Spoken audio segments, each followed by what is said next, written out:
Hi everyone, last week I did my potato reveal on my one bed.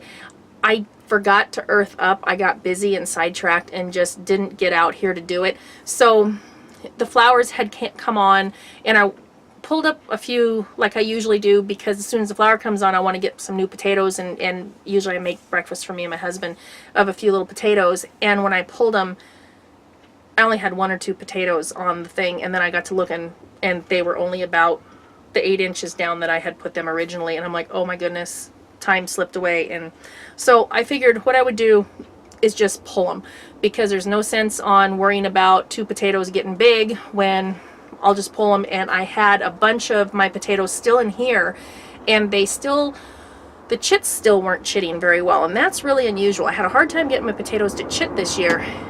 And here comes another airplane. Okay, so now the airplane's gone. I had a hard time getting the chits, my potatoes to chit this year. Usually I have no problem, and this year they just took forever. And so they sat in here in this potting shed on the cardboard, egg cardboards, for the whole 60 days that the other ones were growing. And so I figured, you know, I'm just gonna go ahead, throw some chicken manure in the hole and just replant the potatoes that were sitting here. I didn't feel like throwing them away, and I wasn't gonna do anything with that bed for right now anyway. So I thought, I'm just gonna throw them in there.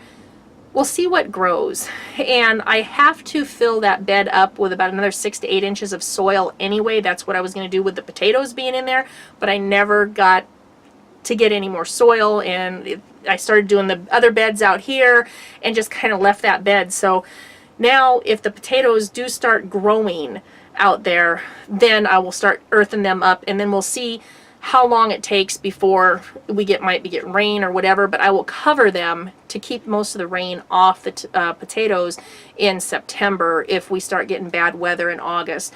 Here's a clip of what I did with my potatoes, how many potatoes I got, and what it looks like now. So thanks for watching. Here's my great potato reveal of this year.